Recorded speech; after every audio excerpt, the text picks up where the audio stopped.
into RBLR, the home of Tampa Bay's Reveler Sports. Good morning, good afternoon, good night, whatever you want to call it, whatever time you're listening to this podcast. Welcome all Rowdies fans to RBLR Rowdies here on RBLR Sports.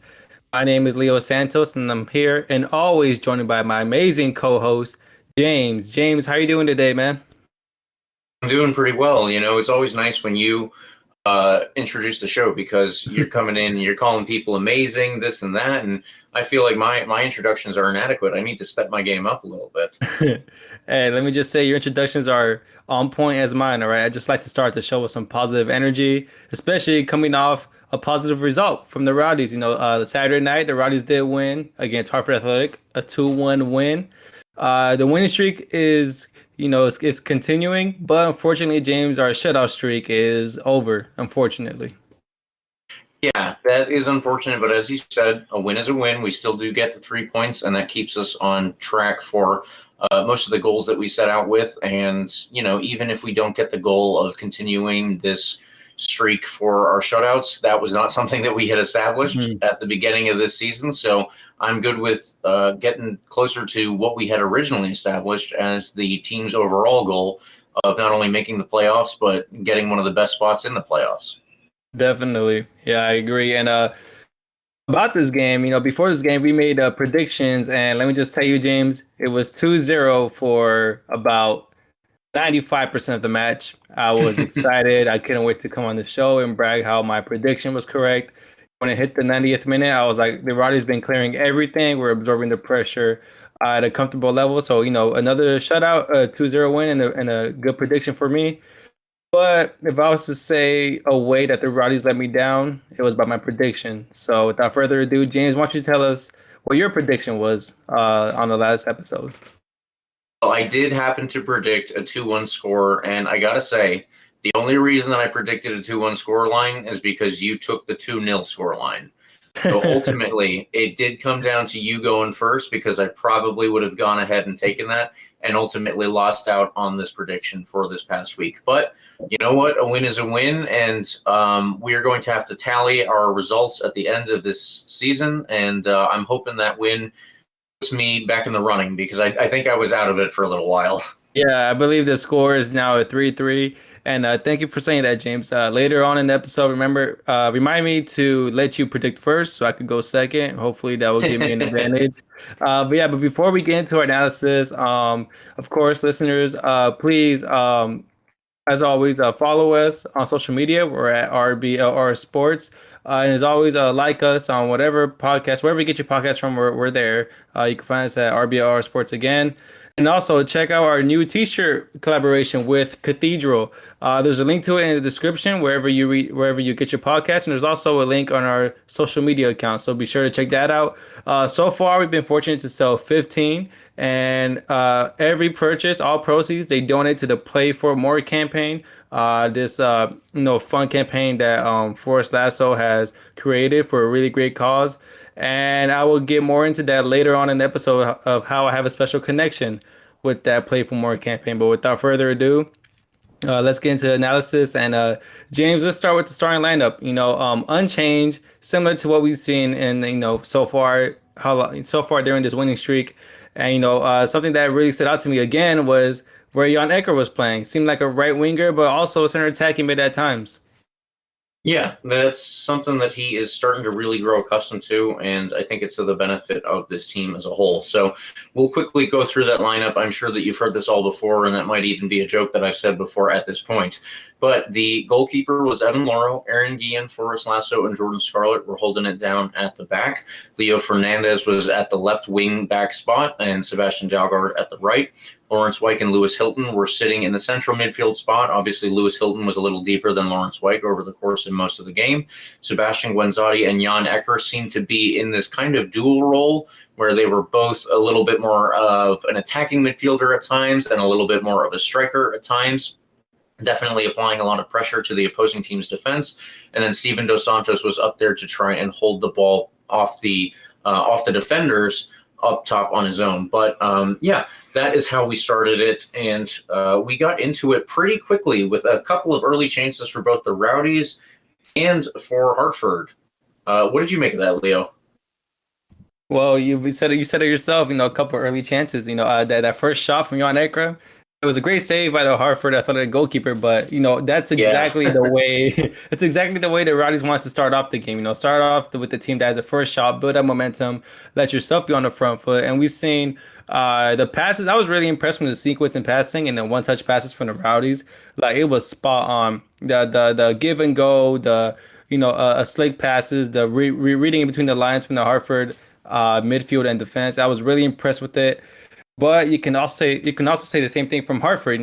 They didn't have a bad game. They were playing really good. Their passing was also on point. There was for a while in that first half we saw some end-to-end action.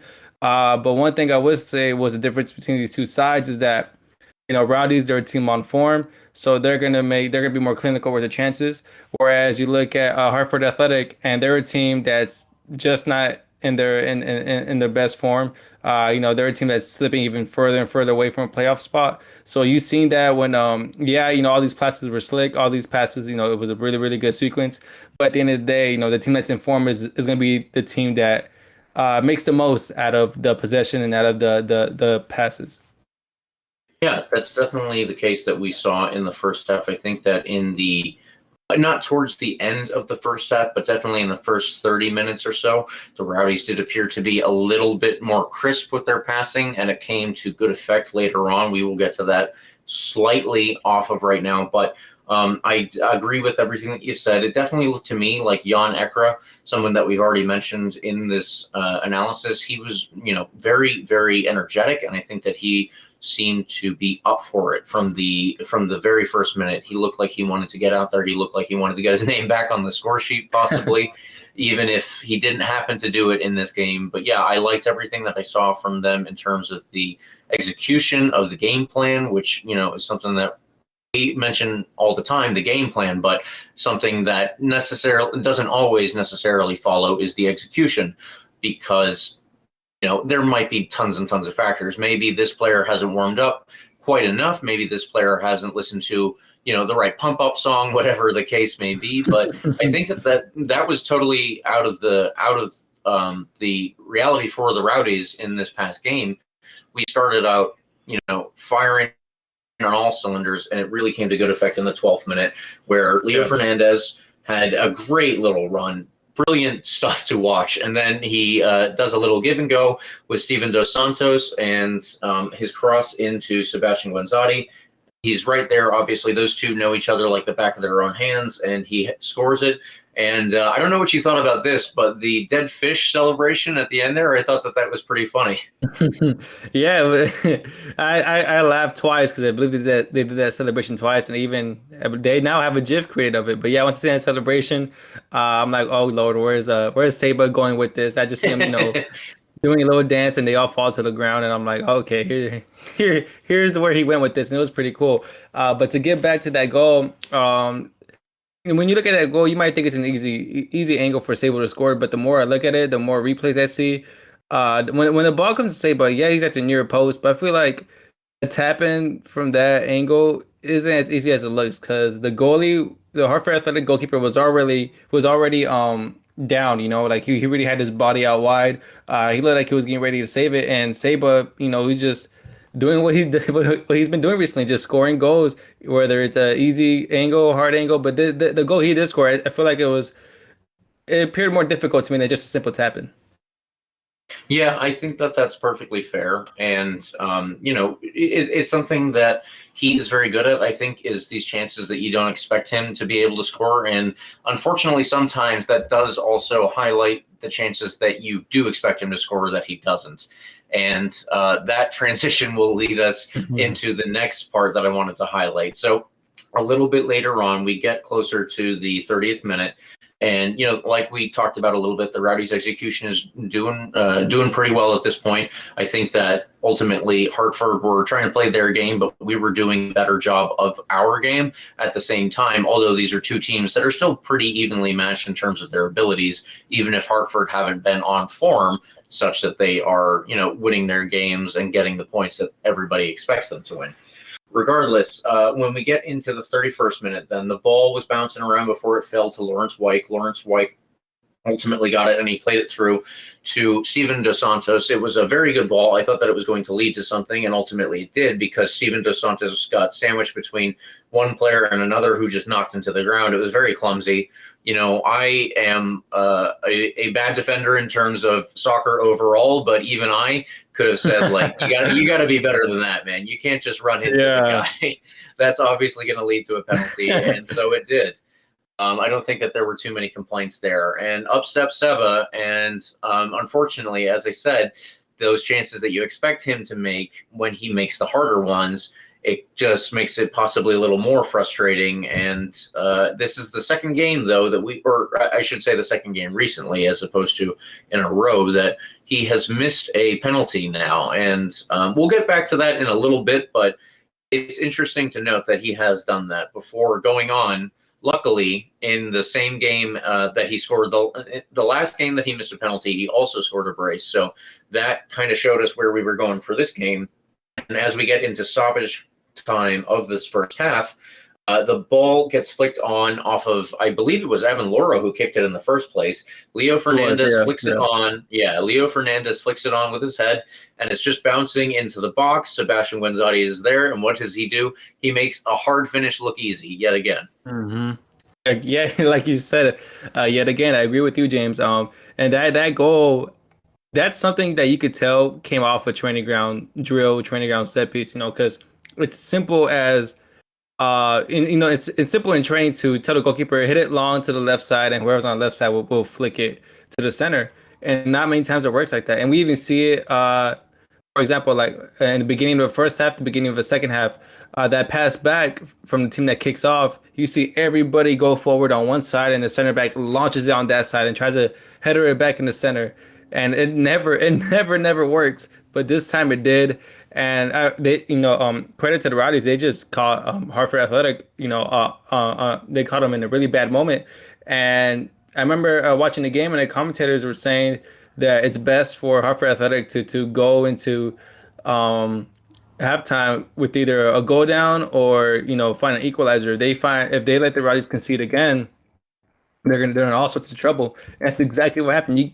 That, like I said, it's from a training ground set piece, and Sabo made it look so easy, but lobbing the ball over the goalie like that first time, letting it bounce I think once or twice, it was a really good goal, something that most people at that time, especially from a goal kick that far or a foul that far, you're usually on your phone because it's about to be halftime, or then all of a sudden you hear the commentator get loud and excited, and you're just like, whoa, what I just missed. And you watch the replay, and that goal literally only took about 5-6 seconds to finish the play. Yeah, and I think that, frankly, Hartford are going to be kicking themselves over that. It is this thing that a lot of people will call the commentator's curse, that they will say something like, in this case, the commentator said that they want to get to halftime without conceding again, and obviously they go and do.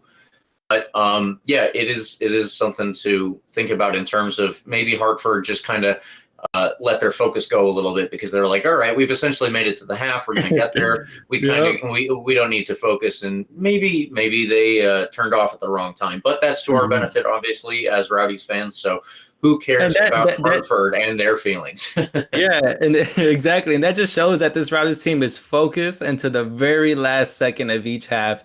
If there is a play from your own, from near your own 18, the Rowdies believe that they could get the ball down to the other end in a very short amount of time. That's exactly what happened, and they turned that foul from their own half into a goal on the other end.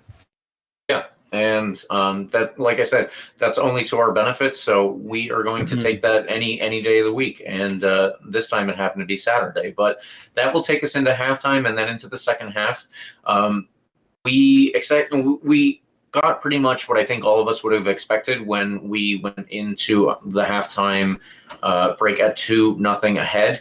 The Hartford team, obviously, they need to come back. They need to start scoring and actually try to get back into this game if they are going to have a chance to earn any points off of us, and then try to, get themselves ahead in the standings. But all of their pressure, ultimately, it came up for nothing until very, very late in the game. It is something, though, that Neil Collins mentioned when we got into the post-game press conference. He said that, Hartford battled. That's something that I think anybody could have told you. They were expecting this team to be attacking all along. The one thing that we learned in the post-game press conference that I did not know ahead of time, it was actually the case that the Rowdies had several flights delayed along the way. They didn't actually get into bed until 5 a.m. the night before this game against Hartford. So I think that the fact that they were able to keep their focus in the defensive aspect as well as the attacking aspect, something that you just mentioned, Leo, I think that really speaks to the players that we're dealing with, that we have guys who can handle issues that are totally unforeseen, like flights being delayed until you ultimately get to bed at 5 a.m, and you can still go out and win a game against a very good team away on the road. That all speaks very highly to the squad that we have. And they were able to weather everything that Hartford put at them, luckily. Yeah, everything you just said, I totally agree with, James. And you talk about, the Rowdies are in form off the field, but I think from what we learned this game is that they're also on form off the field. When you have so many flight delays and you get to your hotel room at 5 a.m., then you gotta wake up. The next day you can't sleep in, even though it's not your fault that you got there late. It's something that you just have to deal with, and it makes going to game day a little more tiring, a little less motivated. At least that's what we thought, what we think out here. But to these players, it doesn't matter. They went in with the same focus, the same mindset, and they did what they had to do. I remember going on Twitter after the game, and Forrest Lasso, that tweet he did, that sly remark towards JetBlue. Luckily, like we said, it didn't affect them too bad. Yes, it ruined their clean sheet, but at the end of the day, you would much rather take 3 points than a clean sheet with 0 or 1 point. Absolutely. As much as I think everybody was really keen on the shutout streak being extended, and everybody really liked that we could put our hands on that record and claim it as our own. It's definitely the case that we will take those 3 points and we will go away with that. It could have been 7-6. As long as we won the game, I think that we would have been happy about that. And, afterwards, then we can look at what went wrong with the defense if we gave up 6 goals. Luckily, though, that wasn't the case. We only gave up 1 goal. It was very late in the game. It actually might have been somewhat similar to the Rowdies shutting off later in the first half, because this did get into stoppage time in the second half for us. There was a long ball, I believe, from a center back out of Hartford, and it was flicked on to Derek Dodson. If anybody remembers the last time we played Hartford, Derek Dodson is a player on loan from Orlando City, and he actually collected the ball to score in that game, the one that we lost. However, in this one, he collected the ball and played it in. Forrest Lasso was there to make a sliding last-minute challenge, and he blocked the cross in. But unfortunately, when that happened, it ultimately fell backwards and right into the path of Danny Barrera. Danny Barrera, if anybody doesn't remember, was a player who started off this season for Hartford like lights out. He was doing extremely well. I think he had 4 goals, 5 assists in the first maybe 5-6 games, whatever it was. Either way, he was doing very well. He has kind of tailed off, but he's obviously a player that you cannot give a chance like that to. And for whatever reason there is, he was ultimately unmarked. And, like we said, that might be down to a little bit of the focus possibly being gone as we get into stoppage time of the second half. It might just be down to the fact that, Hartford had so many players on the attack at that point because they were desperate to try and score, that ultimately it becomes very difficult to mark everyone who is in the attacking positions. And Danny Barrera found himself open enough to get a shot off that he put above everybody and into our net, thus ending the game 2-1. But I will take my prediction being right, and Leo will take the 3 points, and the both of us will be very happy, because I still think a 2-1 win and a shutout streak that is reflective of a record for the whole league. I think that everything that this Rowdies team has been through over the course of this season with injuries, and everything that this team has been through over the course of just life with COVID, there's really very little room for complaint at this point, at least in my opinion. I would share that same opinion with you, James. I agree with everything you just said. And going back to that Hartford Athletic goal, I kind of feel bad for Forrest Lasso because you and I both know that he was just sliding in, doing his usual defensive duties. We all know how good he is defensively. I feel like if he doesn't slide in, Evan Lowe saves that, because the way Evan Lowe positioned himself and came out, he would have the opportunity to save it. And I felt kind of bad because, with Forrest Lasso blocks that, he sets up Derek Dotson perfectly to give a simple pass to Danny Barrera to ruin the clean sheet. But like I said, there's very, very little room for complaint, especially with everything going on in the world with the, ongoing pandemic, with everything that happened with the Rowdies, the night before the game. So like I said, we'll both take 3 points, another win to keep the winning streak going, make us happy. You might be happier because you got your prediction right, but at the end, we both got smiles on our faces. We do. We absolutely do. And, that is something to keep in mind. But we're going to move quickly into the statistics and go over the press conference after the game a little bit, because it did give us more insight than just those delayed flights that I had mentioned. To end this game, ultimately, the Rowdies have the record at the USL Championship level for the longest shutout streak. It now stands at 891 minutes. So everybody keep that number in your mind. It is going to be very important to us. James, I wish our producer Yuri had a little clapping button where you announce that and you hear like an audience clapping. That would have been a perfect moment right there. Yeah, we're gonna have to get him a soundboard or something, but maybe something better than just the Gary Busey soundboard my friends and I used to make stupid prank phone calls with. But yeah, so 891 minutes is what we got to at the end of it, and that's just extremely impressive. That counts for more than 8 games at this point, and going at this level for 8 games without giving up a goal, that just, we're going to get to it a little bit more. But I can't speak highly enough to that. And to get into a little bit more of the statistics for this game, ultimately ended with 59% to 41% possession in terms of Hartford. So they actually won that battle, but obviously, as we mentioned in the game last week against Atlanta United, the Rowdies don't have to have possession over the course of the whole game to win it. We won that game while giving Atlanta quite a bit of possession as well. And, that just speaks to how well Neil Collins has this team trained, that they can win one way or another. We had just 12 to not. Go ahead. Yeah, I just wanted to add on to that, how you said we don't really need possession to win. We seen like early in the first half that, when the Rowdies did have possession, we showed that we can be the team that wants to possess. Ultimately, we were seeing like, we want to play it safe. Let's just get our goals because we know we could score. Then we'll just sit back, let the other team possess, and hit them on a counter if we can. But yeah, good point there, James. We could win without getting most of the possession.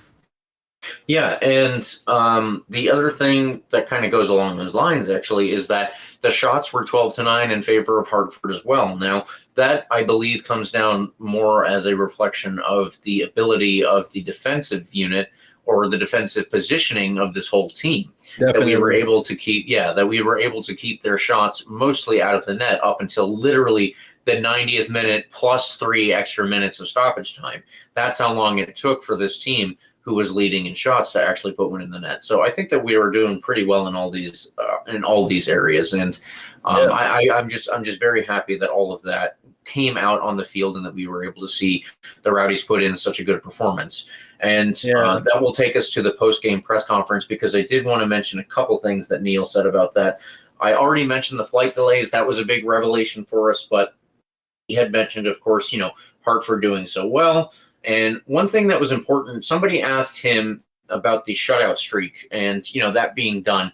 Did he think that that was a relief? I thought that that was a very interesting question, because, sometimes when you get into this thing where you have to carry on like some sort of record, you have to carry on some sort of label for yourself, it kind of becomes something in and of itself. And you kind of focus on that maybe more than what you're supposed to be focusing on. Like, if you start to think, okay, we can't give up a goal, then you get a little desperate at times, and maybe you put yourself in the wrong position, and ultimately you do give up a goal because you were thinking about avoiding something that you put in that ultimately leads to the other team having a better chance to put themselves in the position to score. So that's something to keep in mind. But Neil Collins said the exact opposite. He said, not at all. The fact that their streak is done is actually, it's not the most important thing. The 3 points is obviously the most important thing. But They are excited to get the next streak started, is what he said on the phone. And I thought that was a very interesting take because, it could be this monkey on your back, so to speak, when you have something like that hanging over your head. And I think that the Rowdies players are just good enough to kind of keep that out of their heads while also playing up to their own standards. So I like all that. And then the other thing that I really wanted to mention is that Neil Collins had on a previous press conference also mentioned when the Rowdies were sitting on an 8-game shutout streak. They were hoping for the 9th in this game against Hartford. They obviously did not get that. But somebody had mentioned at that time that we were on 8, and Neil Collins, being the consummate professional that he is, mentioned that he too, when he was a player, had an 8-game shutout streak. And I asked him to compare the two streaks, his own as a player and then now the one that he has coached over. And he said that as a player, the potential to do that really wasn't there. It kind of was a fluke because the team he was with at the time actually wasn't playing up to a standard that they would have expected that. Here with the Rowdies, what he said was this is something that they could have done all along. And they have had, a lot of games. This is something I mentioned last week where they expected a shutout, but actually didn't get it. And I can understand that position. Soccer does have its flukes here and there. And obviously there are some shots that can just never be prevented from going into the net. That's just what the game is. And the fact that the Rowdies have been able to do this, not coming as a shock to a player who knows the game as well as Neil Collins, who has played at several different levels in England and Scotland originally. I think that really speaks to what he sees in this team and the abilities that these players have at this level. I am so happy for us to be at this level as we go into the final games of the season and then ultimately into the playoffs too, because it's going to be a very good turn of events as long as all of these players keep firing on all cylinders like they have been. But that was the post-game press conference that I wanted to cover really quickly. I don't think it turned out that quickly, but I'll let you I'll let you move on with the next points, Leo. Yeah, before I move on, I just want to say, as a player for the Rowdies, if I'm a player for the Rowdies, I would love to hear what Neil Collins is saying, because he's basically saying, we our clean sheet got ruined, but who says we can't start another one? Or, I kept clean sheets back in my day, but the ones we're seeing now from this team, it's a lot better than how it was back in my day. If you're a player from the Rowdies and your coach is speaking highly of that of you, I know that gives you extra motivation, extra confidence going to not only games, but just training sessions. It helps you enjoy the game a lot better. It helps you, and when you do that, when you enjoy the game a lot better, your practices get better, your chemistry with other teammates get better, and you just performances in games, it just overall increases. So, credit to Neil Collins for what he's done with this team. It's just been incredible, especially right now. What a time to be alive, because we're literally having a record-breaking season in regards to clean sheets, in regards to Saba's goals. It's just been everything's been going great for the Rowdies right now, and we gotta live in the moment and enjoy while it's here. But yeah, credit to Neil Collins for everything he said. And why can't we start another clean sheet? But with that being said, I will translate to our next segment. We'll get into our questions. We'll start out with this, James. I'll ask you this. This is a question from Twitter at MountLaster2222. Lord Peace says, does Saba catch Yorgi this season? An additional question we have here is, how long can Saba keep scoring? How long until it's his record? This is something that we should definitely go over right now. I believe it is the case that in this season, we have Sebastian Guinzotti at 16 overall. So 16 overall is, again, just this season. And I think that we have a couple games left where he would be able to do that before we get even into the playoffs. These are all things to take into consideration when, we're looking at what time frame we're dealing with. There are 1, 2, 3, 4, 5, 6, 7 games before the end of the season. And I just want to point out, not to be too harsh on them, but there are a couple of teams in here, the New York Red Bulls too, Loudoun United and the Las Vegas Lights, who have kind of shoddy records, let's say, at this level. It would be difficult for us to say that those teams are going to be the best defensively. So does Sebastian Guinzotti ultimately catch Georgi Hristov this season? And, I think that it is a possibility. Georgi Hristov has, I believe it is 58 goals overall for the Rowdies, and we're going to check on that very quickly. But, we are sitting at this team also where it's not just the case that we can say, it's pretty close. Maybe he'll get there someday. Maybe he'll get there next season. No, it's also the case that the Rowdies right now are doing extremely well. They're scoring 2 goals every game in the last, at least 2 goals, I should say, pardon me, in the last couple. And Sebastian Guenzati himself is on this tear. He has scored 2 goals in all of the last 3 games. And this was after a little while when he went on this, little record where we were asking, when is he going to score again? When is he going to score again? Well, apparently he saved it all for now. And that's going to come in handy later on because if he does want to take over this record, and I'm assuming he does, every player obviously would like to do something like that. I think that he has a very good chance to do so. And while we get those statistics, Leo, what do you say about Sebastian's chance to do that? Well, you just said it yourself. So far everything you said, I agree with. The games you talk about, New York Red Bulls 2, Orlando United, Tampa Bay Rowdies, Charleston, who they're not the best team, but they're also not the worst team. But Guenzati is definitely more than capable of scoring against these teams. And who's to say he gets a brace one game and gets a hat trick in the next game? Because he's only 7 goals off until tying the record, and 8 goals off until breaking the record, because Yorgi has 58, Saba has 51. So all he needs is 1 goal per game, and he ties it. If he gets 2 goals in one game and 1 goal in the rest of the games, it's his record. So, I don't want to jinx it. We talked about a commentator's curse. Maybe this might be a podcast host curse, but I thinking that Saba does at least get to 58, if not get 1 below it.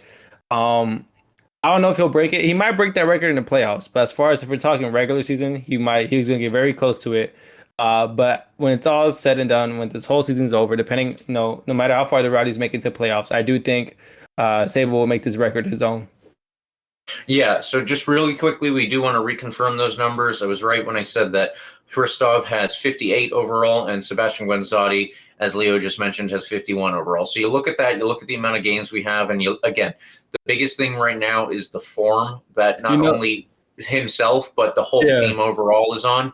That all comes into play, and I could see it happening for sure. I was going to mention, James, he could have 53 if it wasn't for those 2 missed penalties in recent games. If he gets his shooting boots on for, on the spot in the box for penalties, he could get to 58 a lot quicker. But, he like you said, he likes to score the harder ones. He doesn't like the easy ones. It must be the case, but yeah, that is something that we will have to keep in mind as well. And we'll move on to the next one, and really quickly here, I will get you going, Leo. What does the shutout streak reflect for this Rowdies team for you? I think the better question should be, what doesn't the shutout streak reflect of the Rowdies? They have done everything defensively. You could talk about how good they've been defensively, because when you think of shutouts, when you think of clean sheets, the first positions you think of are defenders and goalkeepers. But we also got to give credit to the midfielders and also the strikers. We've seen times where Saba or Dos Santos have to drop deep to play the roles defensively. We were talking about it, I believe, last week, how Dalgard and Leo Fernandez against Atlanta United too, how they're really good in their man marking. I was really impressed because we both know these are attacking minded players. Although they are playing the left wing back roles, they do love to get up more to great chances, take on players 1v1. But the way they're disciplined defensively has also helped keeping the streak so long. And as always, we always talk about Evan Lauro. What can this man not do? He makes saves here and now. He blocks penalties. He commands that defensive line so much, even if he says lots of bad words at them. I'm pretty sure he doesn't get to the. It doesn't take a huge toll on the back line. But you talk about Forrest Lasso, the reigning USL Championship defender of the year.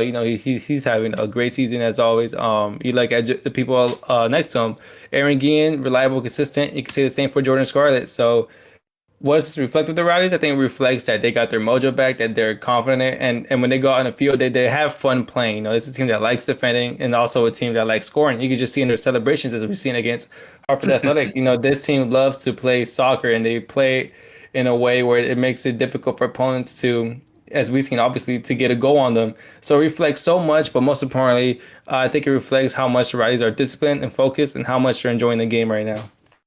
I like all that. I really like every part of that. And to piggyback off of everything you just said, we do have more Twitter questions to get to, and they are all along these lines. So I will go through the 2 tweets here, and then I'll have you respond to that. This is also from Lord Pete at MTLoster2222. With a clean sheet streak over, we still have a shot at getting the record for clean sheets, and that currently sits at 15. The Rowdies break another record on this historic season, and there was a subtweet to that. Hashtag Team No Sleep, Brett at St. Pete Flux. He adds, they've got a great chance at clean sheets. 2 to tie, 3 to break the record. So everybody keep that in mind. There are games against New York Red Bulls 2, which we mentioned, Loudoun, which we mentioned, and the Las Vegas Lights, which we mentioned. There are also 2 games versus Charleston. And so far, this is according to St. Pete Flux, and I tend to believe him here, they haven't scored a goal on us all year. So all of this bodes pretty well. If we get to 15, again, it's 2 to tie, 3 to break the record. What do you think, Leo? You know what I would love to happen, James, if Saba scores a goal that breaks the record for all-time goal scores for the Rowdies on the same day that we keep a clean sheet that breaks the record for most clean sheets, in the season. But with that being said, I do think can you get exactly. It should be called the Tampa Bay Historians or something like that. But I do think this team will get rewarded for having so many clean sheets by breaking the record to add on into what's already been a historic season. So short answer, yes. You talk about the teams are playing: New York, Loudoun, Las Vegas Lights, Charleston. All they need is 3 to break it, and I believe they could do that. They might let a goal here and there. They might not go on a clean sheet for the rest of the season, but I do think they'll get enough, at the very least, tie it, but I expect them to break the record. Okay, well, I can only agree with you based on the schedule that we have at this point and all of the points that you have made leading up to us getting to this question. So, yeah, that will do it for me. And we're going to move on to our final Twitter question here.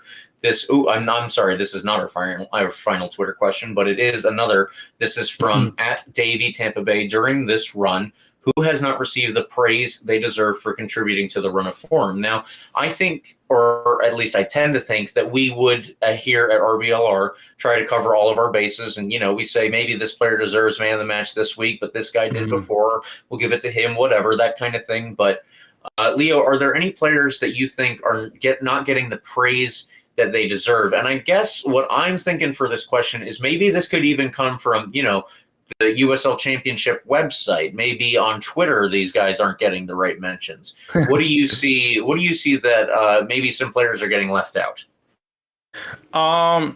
This is a kind of a hard question to answer because I feel like, in regards to our podcast, actually, I feel like we do a good coverage on all players. We'd like to mention those who are under the radar as well. But if I'm going to say someone who hasn't really received the praise recently, it's got to go to either Aaron Guillen or Jordan Scarlett, because we talk about the clean sheets. We think of the saves from Evan Laurel. We think of the clearances from Forrest Lasso. We talk about Lewis Hilton. Yeah, we talk about Lewis Hilton and his role playing in front of that defense. But I remember a while back, we were talking about how Jordan Scarlett was getting beat in easily, 1v1 situations, how Aaron Guillen was having problems with the long balls, but they've really come a long way, and now they have no problems with that. When they get up, they get back just in time to defend. They're very disciplined. So I would say Aaron Guillen and Jordan Scarlett, and I'm still surprised. Well, probably because international duties haven't been around, but I really want to see Jordan Scarlett with the Jamaican national team. I feel like he deserves it, especially recently for what he's been doing. But yeah, these 2 players, I could just see it when they play. They're committed to every challenge they go in. They're committed to winning the balls. And they love when players try to take them on 1v1 because they feel confident they're going to win that battle every single time. So I would say either Aaron Guillen or Jordan Scarlett. I really love that shout. I was actually going to say some other players, but now that you mention it, I think that definitely of our back line, Jordan Scarlett and Aaron Guillen probably get the least amount of love just because Evan Lauro and Forrest Lasso are these, they're such big personalities on the field. Yeah, they are. They really are. And they're both such big personalities out there. You can't help but to notice them. I don't think that Aaron Guillen and Jordan Scarlett are, quiet, timid guys by any means, but they definitely don't stand out to the same level, even though they're footballing. Maybe they like flying under the radar like that, but I'm not sure. Yeah, I'm not sure myself, but I think that they definitely deserve just as much praise because it doesn't come down to just Evan Loro. It doesn't come down to just Forrest Lasso. It comes down to everyone from the front to the back, but also especially when it comes to, keeping clean sheets, it does come to the defense. And Aaron Guillen and Jordan Scarlett are blocking, I'm sure, just as many shots. And need to Exactly. get those statistics to compare them. But one player that I was going to say was Jan Eckra. I think that Jan Eckra has really taken to this new role that he's been put in the last couple of games. And this is something that you and I have mentioned probably, I don't know, the last 5-6 podcasts in a row. Ever since the winning streak started, yep. Yeah, that's exactly right. But I would say I don't think that he is getting the same recognition outside, maybe. I know that when he scored 2 goals and he did also get 2 assists in the game that we beat New York Red Bulls 6-0. That is something where, a lot of people obviously wanted to call Jan Ekra's name, but when you score 2 goals and you get 2 assists, I think that most people are just going to notice you immediately. But it's not every game that he does that, and he still contributes to this team on a very high level. This was something that was actually said in the pregame press conference that Sebastian Dalgard was on a couple of weeks ago. He mentioned that, there were a couple of players who showed up every single week to training.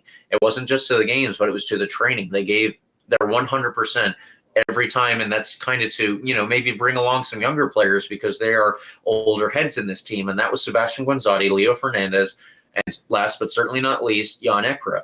They show up every week and they give their 110% if they can to not just the training, but then the games. And you can see it when they're out there, though. They're running their socks off. And Jan Ekra's position right now is literally to just run and put defenders under pressure when they have the ball at their feet and try and get them to give it up. And he does it all the time.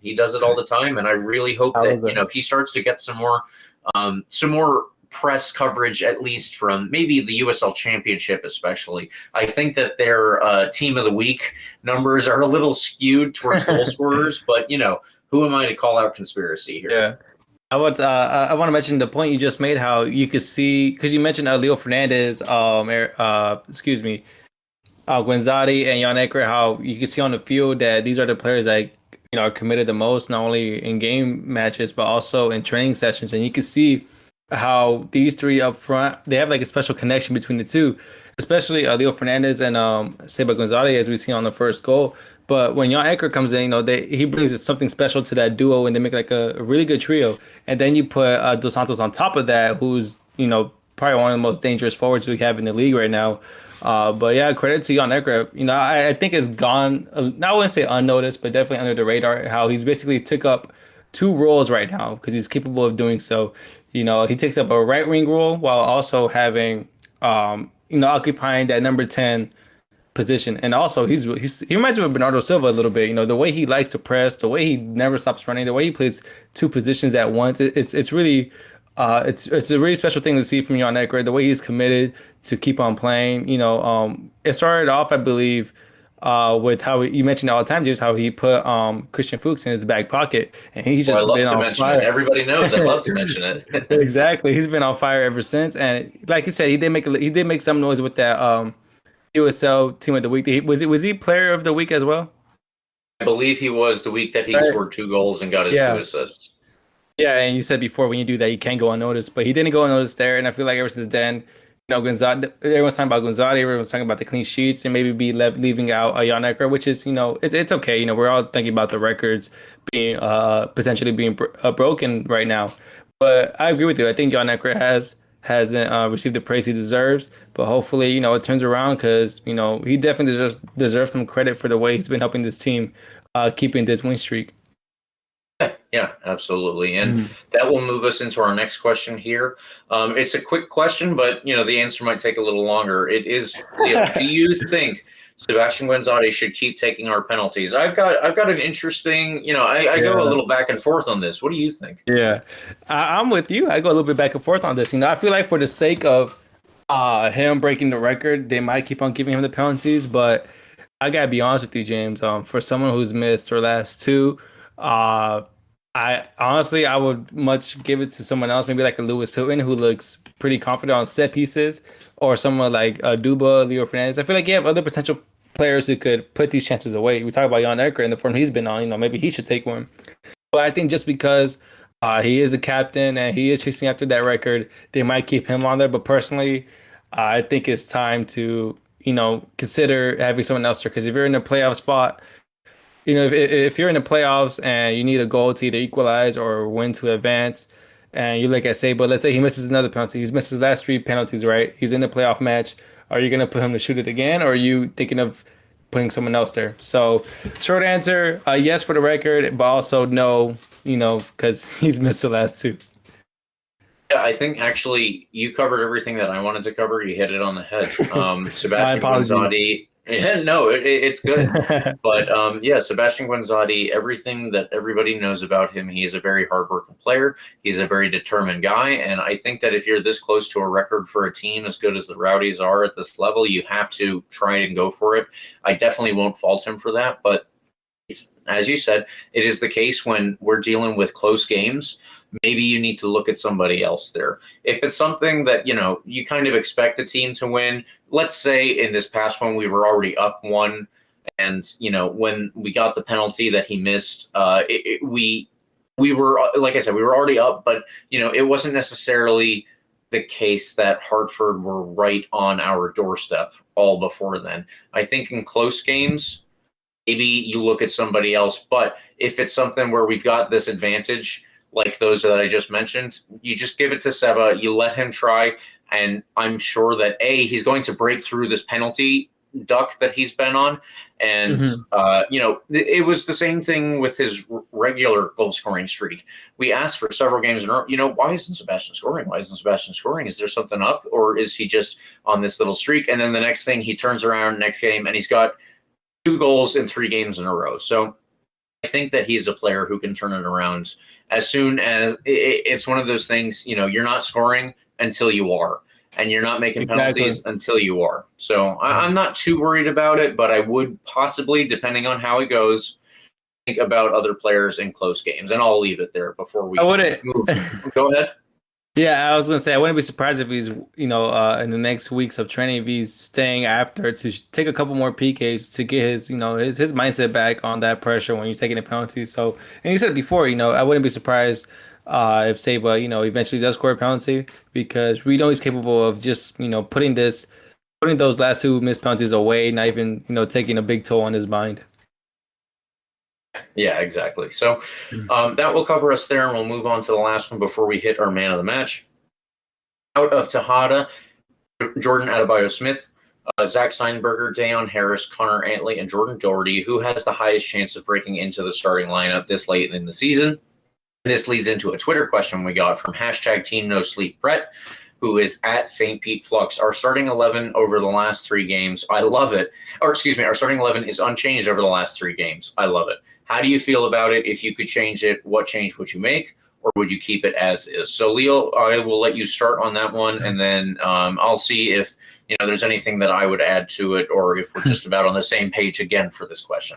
I feel like we're going to be on the same page again, which is totally great. I love it. I want to say that if it's not broken, don't try to fix it. The starting side right now is definitely they're the reason why we're keeping clean sheets, and they're the reason why we're winning games, so I wouldn't change it. However, the players you just named, Tejada, Jordan Adebayo-Smith, and so on, who would I think has the highest chance of breaking in? I would consider that right wing back role, and that's no disrespect to Sebastian Dalgor, because I feel like he's been doing really good in that role, but we like to see Neil Collins sometimes, putting Connor Antley, switch him out a little bit. So I would say between Dayon Harris and Connor Antley has the highest chance of breaking into the starting lineup late this season on the right wing back role. But as far as everybody else, I just don't see it happening. It's just everyone's just too good. And like I said, if it's not broken, don't fix it. No, I think that's exactly right. If it's not broken, leave it be. Don't try and start tinkering with things. I think that anybody who watches the Champions League, and specifically saw the Champions League final where Chelsea played against Manchester City, there were a lot of people who saw Pep Guardiola's starting 11 there, and they were like, wait, why are you doing that? And I was one of those people. Yep. Yep, and it ultimately didn't work out for him. So you kind of got to let things go while they're going. And it goes back to the thing with the penalties. You're not making them until you are, but the opposite of that is you're doing really well until you're not. So if things do change, if things do change, then you can look at it then. But otherwise, I think that we keep it going as is. And just like you said, it's probably Antley or Harris who have the best chance of sneaking into that. So thanks for the questions, everybody. We love getting those. Please hit us up for some more if you have any, and that will take us into our man of the match. It's pretty easy for me, Leo. I'm going to go with Seba. He's got 2 goals in each of the last 3 games. What more can you say for the guy? I think that Leo Fernandez had a very good game, in addition to several other players. But when somebody's on that form, you can only give it to him. Yeah. Honorable mentions too to Lawrence White and Jan Eckra. I thought they had really good performances out there. And also I would say Seba Gonzalez as well. When you get a brace, although you miss a penalty, you still get a brace. You're getting closer to that record. You're gonna get man of the match, and I'm pretty sure our listeners already had our man of the match pick spoiled because our producer did let out our picks before we are live in this episode. But yeah. Sabo for both of us. I like it. And this will bring us to our hot take. I'll start out first for this, James, and I'll let you go.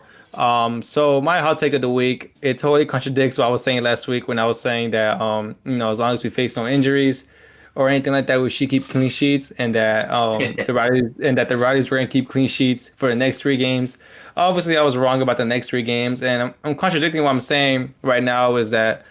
So my hot take basically is expect the Rowdies to not keep as many clean sheets moving forward, because although I do want them to break the record, I've been watching. Well, you and I, James, we've been watching soccer for basically our whole lives, and we've seen that once a record is broken, it's hard for teams to reestablish that kind of not necessarily form but momentum they had. You go into games with the mindset like, all right, let's keep a clean sheet here, another game to keep the record going. For example, Jamie Vardy with Leicester City. I'm pretty sure you remember, James, where he was on that streak of just scoring game after game after game, consecutive games, and he hasn't been close to reach that ever since. So I don't want to let the Rowdies fans down, but I don't. At least for me, for myself, I wouldn't expect to keep like another, finish the season unbeaten or go another 2, 3, 4 games consecutively clean sheets. So that's my hot take of the week. Yeah, I think that's fair, and Jamie Vardy is definitely a good example of that. But my hot take is not directly related to anything that we have been seeing on the field this week or any of the other weeks. I actually have an opinion piece out on the site, so we will include that in the show notes, and I will also make sure that I retweet it for anybody to read if they would like to. My opinion piece specifically is about the Leagues Cup, so I'll give everybody a very quick rundown of that, and then I will let you go and check out the article itself. But the Leagues Cup is a competition between Liga MX, which is the Mexican top flight, and Major League Soccer, obviously the American top flight here. And the two leagues have decided that they are playing their Leagues Cup. That will be a World Cup style tournament in 2023. The new format will start that way. And all of the teams in Liga MX and all of the teams in Major League Soccer will be playing in this cup. Now, in 2023, when the League's Cup is supposed to start, there are going to be 47 teams between those 2 leagues. And the way that everybody works it out is that there will be 48 slots for this tournament. Obviously, that means that one is open, and I believe that the Rowdies should be in that slot. I think that fans should be agitating for that to take place. And if you'd like more information, I certainly want everybody to understand why. Please go check out my article. Like I said, it will be on Twitter, and I will get it to you anyway if you need to read it. So that is definitely my hot take. Definitely check that out, everybody. It's a really great article. James, great job on that, by the way. Really informative, and for an opinion piece, it's really informative. Well, I tried to make sure that everybody got the background before I jumped into something because I'm Yeah. pretty sure most Rowdies fans focus on the Rowdies and maybe look at MLS and go, "Ooh, what's going on there?" And I totally understand. But while there is something like that going on, I think that we need to be a part of it and get our names out there. But Mhm. that will do it for our hot takes. I'll go through the standings very quickly, and then we'll jump into the preview. And Leo, you can start us off there. But for our standings, really quickly, we are top of our division. We have 55 points from 25 games played. Pittsburgh drew over the weekend. They are in second place in our division. They were 3-3 against Charleston on Saturday night. That prevented us from clinching the playoff spot that everybody knows we are still going to clinch because Charleston had to lose for us to do that. Pittsburgh themselves, though, have 48 points from 27 games played. Miami is in third behind them with 45 points from 26 games played. On the other teams in the Eastern Conference that we have to deal with, Louisville is one of them. They are leading the division in the center of the country with 48 points from 25 games played. Behind them are Birmingham Legion with 47 points from 26 games played. Everyone should note that they are well behind us on points at this point, and that is good for all Rowdies fans. In the West, we will have to look for El Paso. El Paso have 47 points from 23 games played, so they have a couple games in hand, but we still have a healthy advantage over them. And then the one true rival that I think people all over the league need to keep an eye on are the Phoenix Rising. They have 56 points from 25 games played. So we are even with them on games played and 1 point behind. Everyone, that is the other team that you need to watch right now, because whoever of these two teams gets highest in the league should be able to host if we end up facing each other in the playoffs, and likely, because they are in the West and we are in the East, that would be the final. So if we do get where we're supposed to, based on our record, our points, and what we did last year, and we play Phoenix, right now it would go to Phoenix to host because they have one more point, as far as we understand it. So everybody, like I said, keep an eye on that. It is very important here, and that will take us into our preview, where we're trying to get the next 3 points and move up higher in the standings. Yeah. Quickly before we go to our preview, I think it's really phenomenal to mention that I remember looking back how Louisville was about maybe 5-6 points ahead of us, and we had more games played. We were in a really tough stretch, and now we have a comfortable lead for the Eastern Conference. And yeah, like I said, James, it's just a battle between at this point the Rowdies and Phoenix, who are in opposite conferences, but potentially might dictate where the final game will be played at in regards to the USL Championship match. But moving forward to the preview this weekend, we do play Saturday night at 7 p.m. The bad news is that we're away again to Charleston. I feel like it's been forever since we had a home game, but we are away. Charleston, as James just mentioned, they did draw against Pittsburgh Riverhounds 3-3. One thing a few key things to mention is that they're winless in their last 6. That is not the kind of form you want to be on if you're going to play against Eastern Conference's top team right now. They have 8 wins, 9 losses, and 7 ties this season. And they're also in 5th of the Atlantic Division. Although they are in the top 5, they're not one of the, I would say, not the best teams in our division right now. No. Like I said, they're not in a really good form right now. Same with the team we just played, Hartford. There were teams that had the potential to be good. They did have a little good run in, but then slowly they just been out of the race. They got 31 points in 24 games. And James, you have here that Charleston didn't have no new signings, but you would like to highlight some players. Yeah, so we try to bring you guys some, news of player signings when those are made. Luckily, Charleston has not improved themselves since our last game, so I think that's to our benefit. But the players they do have still can pose a problem. Obviously, this is our bogey team from last year, even if this year they have dropped off. Robbie Crawford is the central midfielder who plays in front of their defense. You can think of him as their Scottish version of Lewis Hilton. And I think that Lewis Hilton is himself a little better, as much as that pains me, a person with a Scottish dad, to say, but, fair enough. And like I said before, this is, again, to the Rowdies' benefit. So Robbie Crawford is somebody who we will definitely have to keep an eye on regardless. Stavros Zarakostas is a player that we will also have to keep an eye on. He is a winger from Greece. He played college soccer, I should say here. And yeah, he is doing very well at this level. He's scoring lots of goals. And I think that actually he might be someone that MLS teams keep an eye on if he ultimately gets a green card here, because they do have requirements for the number of players that they can have on the field who are, considered foreign-born based on either their citizenship or their lack of a green card. Ziko Lewis is another player. He is from Bermuda, and he plays usually either in the midfield next to Stavros Zarakostas or on the other wing. He will also move about the field as the game goes on. But he's another very crafty winger, someone who has scored quite a few goals over the course of this season and others. And the last player that I want to highlight is Nicu Daily, a Jamaican striker.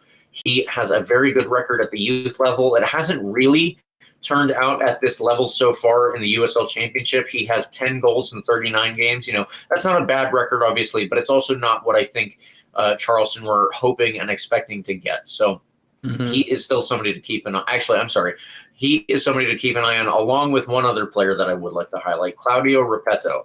So this is an Italian player. He has also come to the USL Championship via the college route.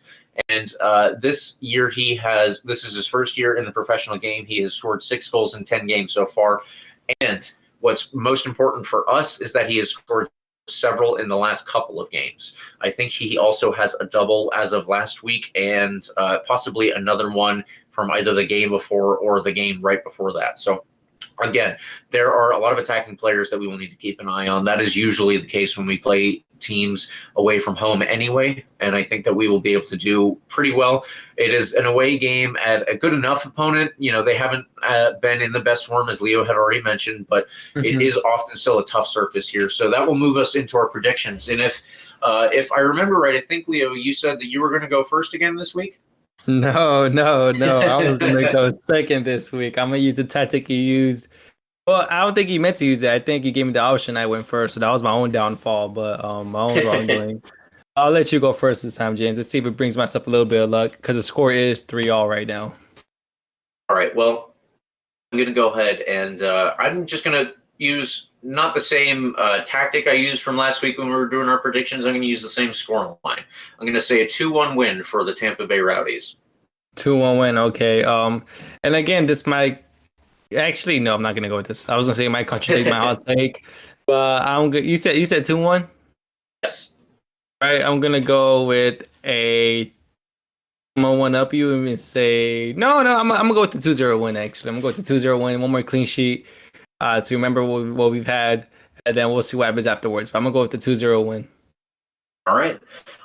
Well, I like that, and that will do it for our preview. We're going to do our one more thing segment before we let you guys get out of here. So I want to reiterate, please, everyone, if you can, go and check out my article. It is around the situation that MLS and Liga MX have going on for the Leagues Cup, and how I think the Tampa Bay Rowdies need to be involved in that if we can. I think that the fans can drive at least some interest in getting us in there, and if we get our league or our team owners to talk to the right people, maybe we can just force our way in the way that I know Rowdies would be capable of competing at this level. I think that we can show ourselves to more than just the local fan base here in Tampa Bay. So that's my one more thing. And Leo, I think you also have something to talk about. I think that you did some rather than an opinion piece like myself, I think that you did some actual reporting here. Yeah, but yeah, like you said, James, credit to your article, and everyone, please check it out. But as James was humbling mentioning right there, I do want to say that I have interviewed Forrest Lasso for his Play for More campaign. Yes, I am with RBLR Sports as a podcast co-host, but I am also a reporter for a TV show Florida Focus. They are a PBS affiliate, and I do report there. So my upcoming TV story is with Forrest Lasso by his Play for More campaign. I got to sit down with the lumberjack. We got to talk for about 20 to 30 minutes, just talking about how wonderful this campaign is. We even got to talk about this historic season the Rowdies have been. I've been going out to Outlang, for the majority of last week.